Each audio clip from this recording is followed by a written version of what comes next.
Hello and welcome everyone to the Power of Knowing Forum.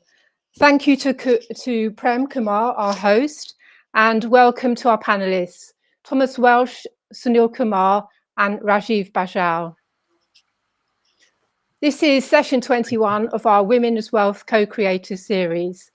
I'm Angela Ellery, CEO of Regenesis. Today we focus on an essential truth. Prosperity demands that women and men act as co-stewards of wealth and economic development. For too long, our definition of wealth has been narrow, often reduced to financial gain for a few at the expense of many. But true wealth, as we've said, is holistic.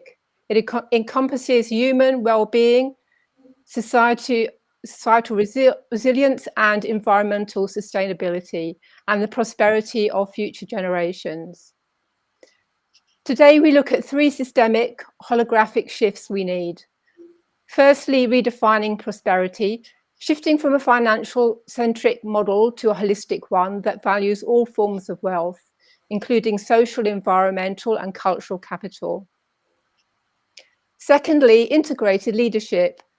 That's moving beyond individual success to co-creation where both masculine and feminine intelligence work together for balanced decision-making. And thirdly, lastly, ecosystem thinking.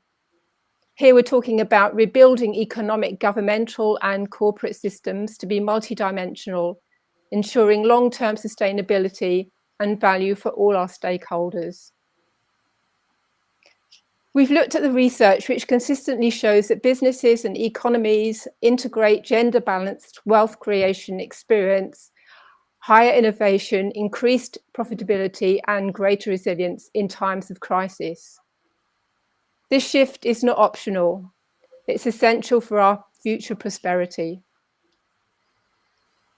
Thomas, over to you. Can you tell us a bit more to understand how this shift is already happening? Thomas, can you tell us will you explore and tell us more about how Regenesis is helping organisations raising themselves to the next level of performance and effectiveness? Sure, thank you, Angela. And I think some of the things you said in the opening there are worth us taking really big note of. In particular, this shift, as far as we can see it, and all the research that we've done, is absolutely essential. Systemically, there are problems that we now have that are gradually getting worse because they're largely incomplete. And one of the biggest reasons for that incomplete systemic approach is because we're only using part of our available intelligence and thinking. And this is where we must find a way to work more equally as men and women throughout society, throughout corporations, throughout government, to make sure that we are thinking in the fullness of the system, rather than looking at one part at the expense of another.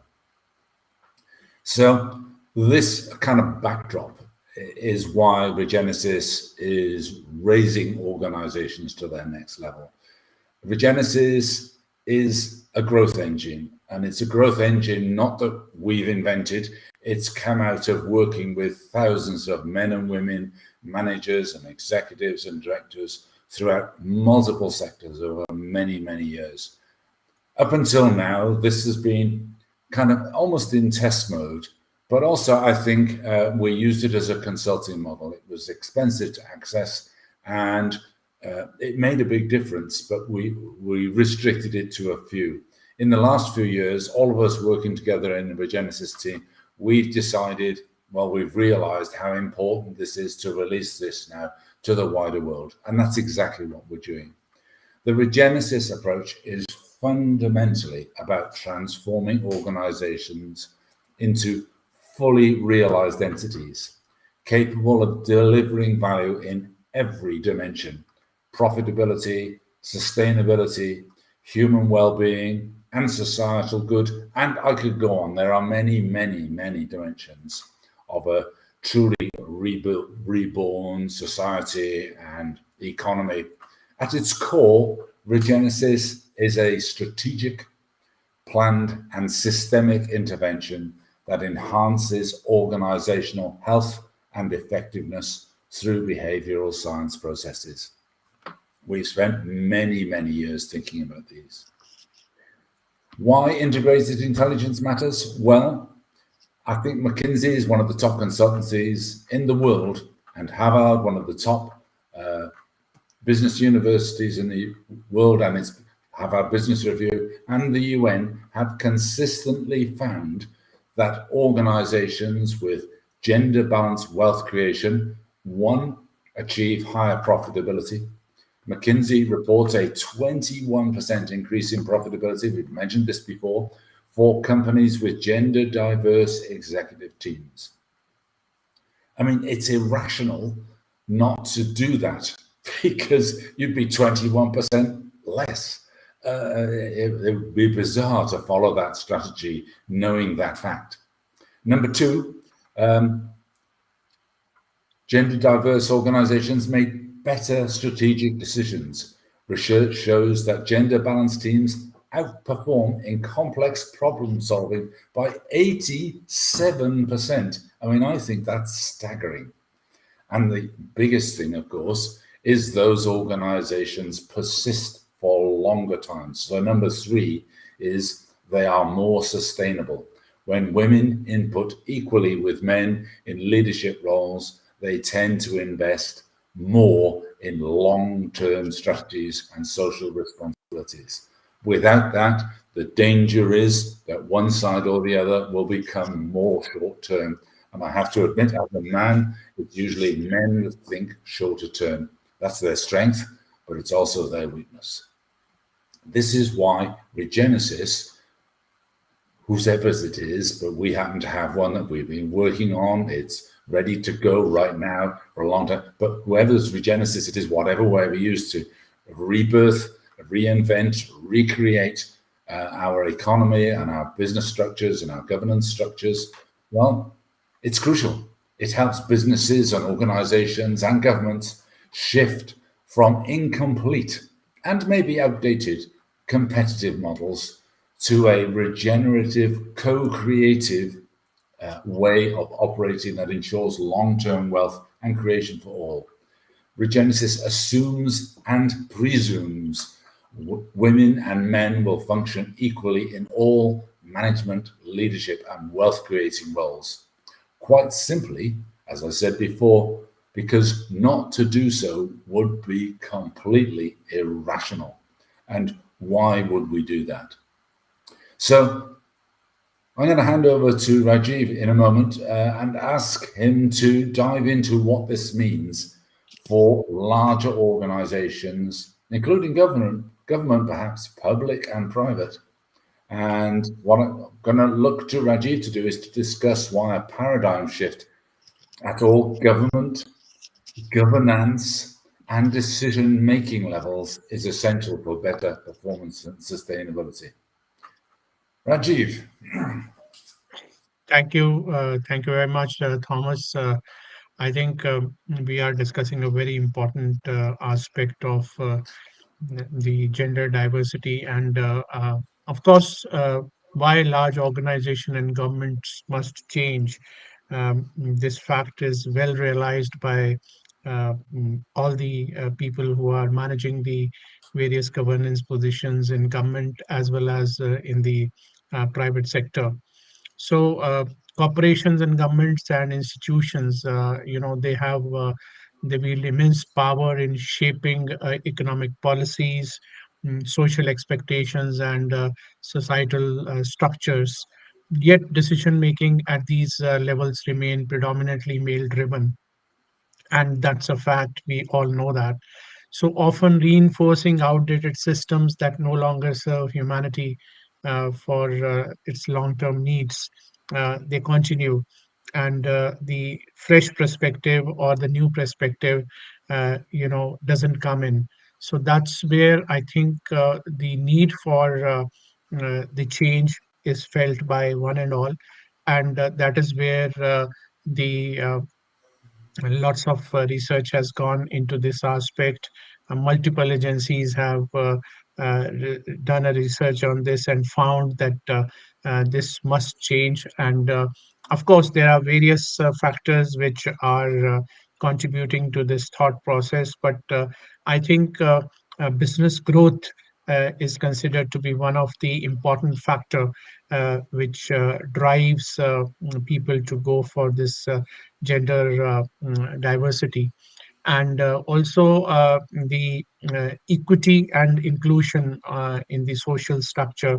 That's something which everybody is talking about these days, and that's a very important aspect.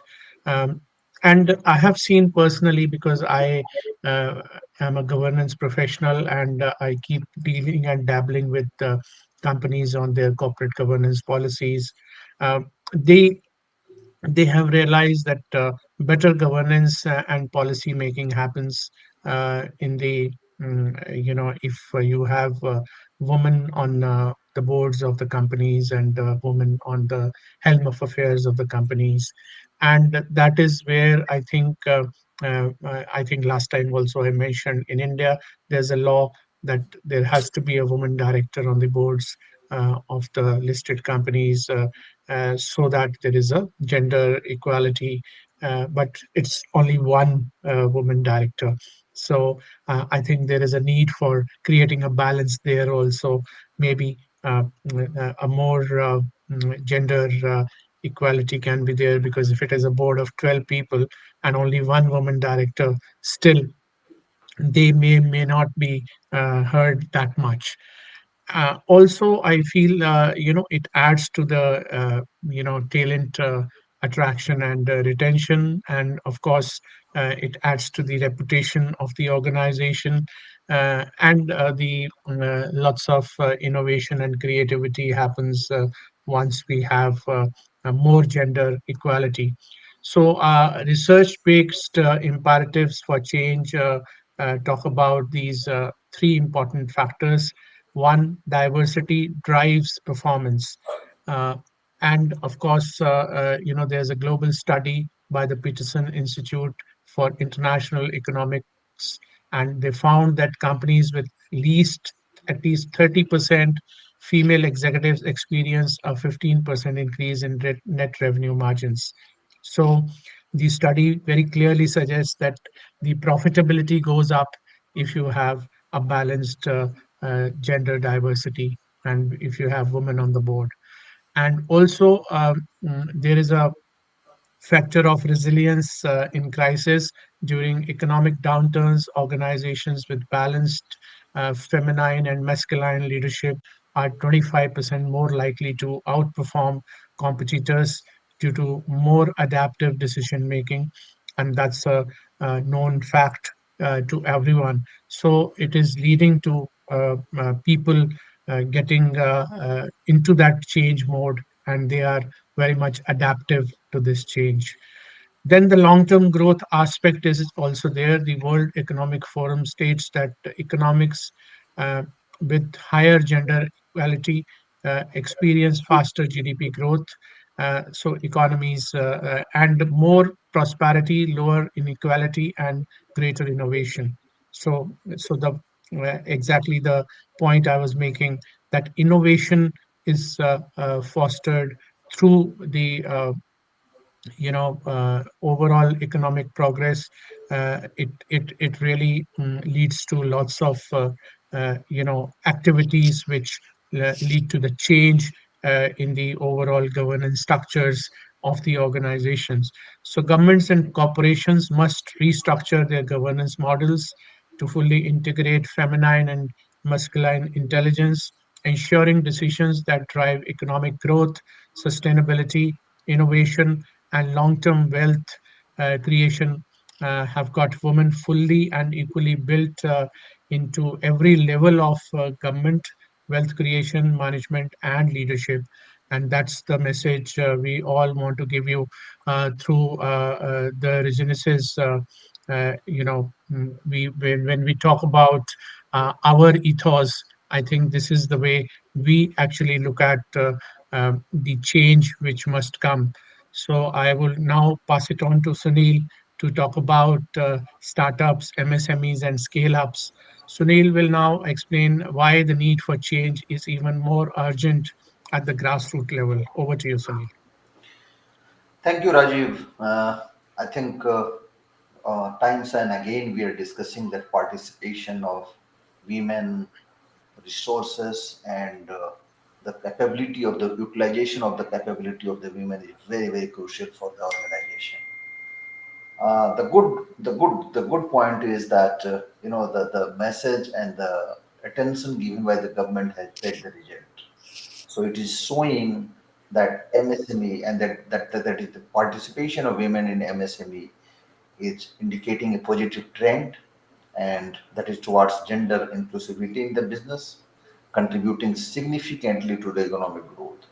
So that is a good sign, and government has also taken a lot of steps to promote the women entrepreneurs who can who can basically add value, who can create wealth, and who can generate the employment. And that the numbers is showing very, very good, and that is basically a great initiative by the government. And I will say that the way it is going, the we will see the participation is equal, and that is what we are talking again and again, that we need to understand that both men and women participation should be should be good in the organization, and their resources, their ability should be utilized. Because if you are having the ability, if you are not utilizing those ability due to various reasons, then that is basically untapped potential within the organization. So in India, I'm seeing the very, very positive sign, and the participation of women in the board is also increasing. Women entrepreneur is also increasing. The government scheme is playing very, very important role. So we all know that as far as MSMEs are concerned, they are the backbone of most of the economies, and particularly in emerging markets like India. And I will say India is not emerging market; it is already a very, very growing market, and we are growing at a very fast rate. And for those emerging market also in Southeast Asia, this participation is very, very important. And the good part is that Indian government has understood that they have taken the right steps, and the result are fantastic.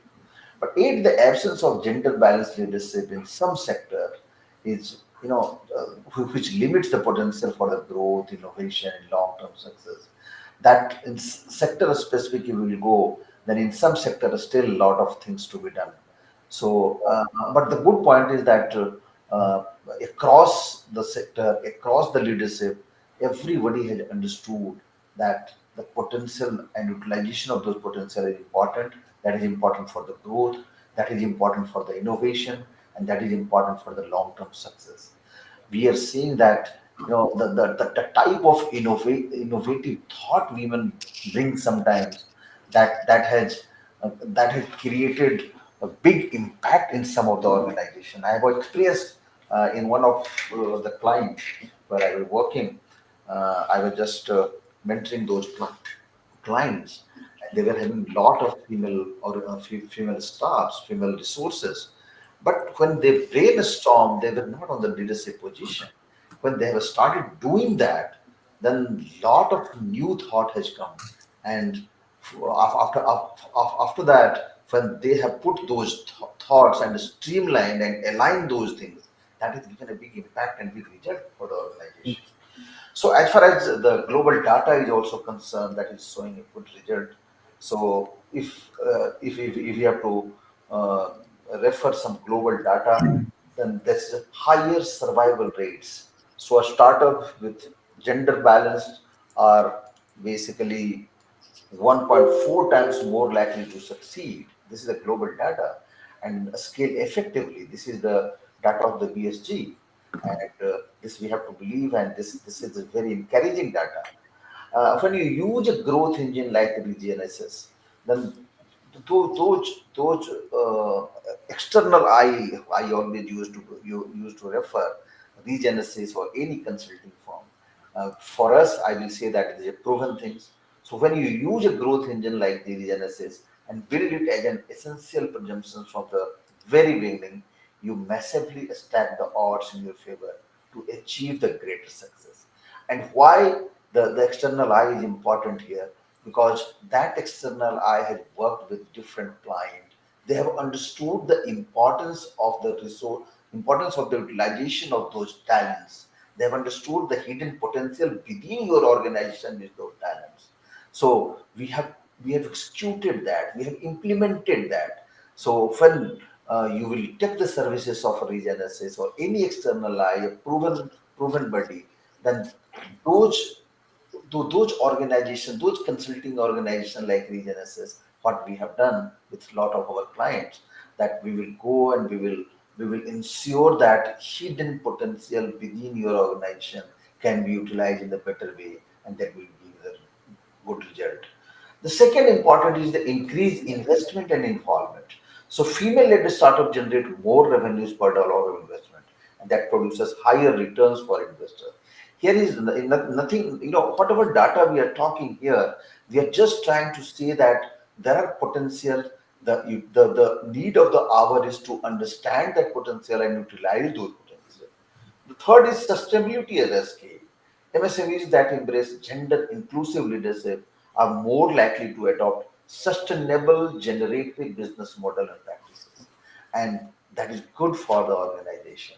And you imagine that if you are not utilizing those resources, if you are not utilizing those hidden talents, then you are the lot of opportunities you are missing. So, with the help of Regenesis like consultant, third eye, you can do that with your organization. By inserting wealth creation structure at the startup level, we can ensure that future enterprises are built on feminine and masculine co-creation rather than competition. So that co-creation is very, very important. We are not saying that they are having the potential and this male is having the potential or female is not having the potential, or female is having the potential, male is not having the potential. We are always talking regarding the correlation, cooperation, and setting the stage for true multidimensional prosperity rather than the thin, feeble money for its own sake version that has prevailed in so much of our history. So, to conclude, Angela will summarize the common themes and explain why this transformation is not just an opportunity, it is an absolute necessity for the future of business, society, health, happiness, and sustainable future for humanity, all life and planet itself. Angela, over to you. Thank you, Sunil. Today, we stand at a critical juncture, a crossroads in history.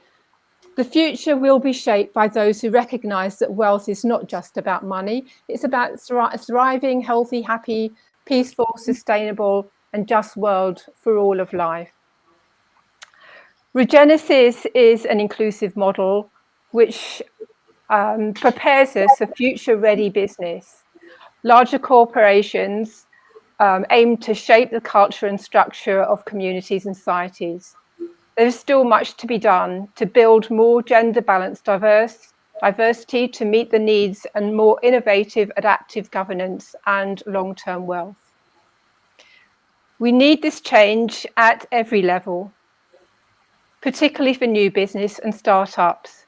And it's very encouraging to hear in India the signs are positive for emerging markets. Yet there is still much to be done for sustainable growth. We are at a choice point. It's time to look again at how we cooperate and collaborate for true wealth. If we continue operating under outdated models, quite frankly, lacking in rationality and the best integrated intelligence and frameworks, governance and business, then more fool us. We're to blame. We risk catastrophic economic, societal and environmental consequences that will be hard to recover for many, many years. So let's think about the future. Let's develop a vision for the future. So imagine a world where every organization operates at its highest potential by integrating feminine and masculine intelligence. Governments that legislate, incentivize, highlight and reward gender balanced leadership as an economic and sustainable strategy. and businesses that thrive, not just financial terms, but in terms of innovation, impact, contribution, and long-term viability. There are 3 irresistible outcomes of acting now. We know it's time to act. And those outcomes are, firstly, exponential economic growth. As we said, gender-balanced organisations outperform financial and drive sustainability GDP growth. 2, stronger, more resilient societies. Co-stewardship of wealth ensures communities thrive, reducing inequality and increasing prosperity for all. And thirdly, a future-proof world. Businesses, governments, and institutions that integrate balanced leadership will be the ones that lead humanity into a thriving future. The research is interesting, and the call to action is clear. It's time for a whole of life, whole of government, whole of governance, whole of business transformation. As we say, Regenesis is not just a method, it's an approach. It is a necessity and a growth engine, intended, just as it says, to help with the rebirth of the world, so that we can all be capable of being all we are capable of being. It is time to act now.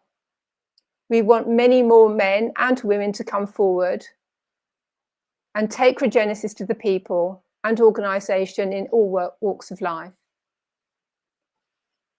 We can't delay the future. The future will not wait. Now, before we leave, I want to draw all women and men's special attention to next week's final session of this series. The series is titled Co-Action, the who, where, when of women and men for growth. This really will be where the rubber meets the road, where we need to take action. This series will be about the action we all need to take, women, men, organisations, large, small, governments and all. Please come and join us. Tell your friends and colleagues. This series is important. Life and prosperity, critical even. So thank you for listening today. Can I call back on my panel and ask, is there anything else that they want to add before we conclude? Thomas, over to you. Sorry. Yes, indeed. Thank you, Angela. I think you have said some of the most important things we've said in the last year, in the last few minutes, all of us, in fact. I think we've drawn together the irrefutable evidence that this is a must. And next week is going to be crucial. I was just writing some notes as you were speaking, all of you, and I think there's 4 legal persons in this debate. There's the female legal person at work, there's the male legal person at work, and we are talking about having those people, those intelligences, all their capabilities work together. Then there's the legal person of the organization itself. And those of us that work in the legal person of an organization are duty bound to do everything we can to make it be as effective as possible. And on top of that, of course, is the supra legal person, which is government and all the bodies that manage our society on our behalf. And all of those issues we need to speak to next week. We can't wait to talk to you all. So I'd just like to loop out to my other 2 colleagues, Sunil and Rajiv. Anything more to add as we close? I think Thomas, Angela, and both you have covered the topic very well, and Sunil also mentioned about the startups. I think this is what we believe in Regenesis, and this is how we are also trying to change the Indian corporates and their mindset. So do tune into us and sign up with us if you really want to bring lots of gender diversity and lots of growth in your organization. So we are all waiting to connect with you. So feel free to connect with any of us. Yeah. So, Thomas, I think time and again we are talking only one thing. There are a lot of hidden potential within the organization. So here we are little more specific regarding the women potential, women talents, and how to utilize those talents for the betterment of the organization.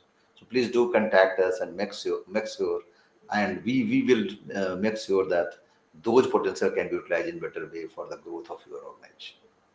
Over to you, Thomas. Great. Thank you, everybody. And thank you to all who are listening. We will see you next week for probably the most important session. Angela, anything to add? No, just to say thank you. And until then, goodbye from Sunil, Rajiv, Prem, Thomas, and me. Do contact us.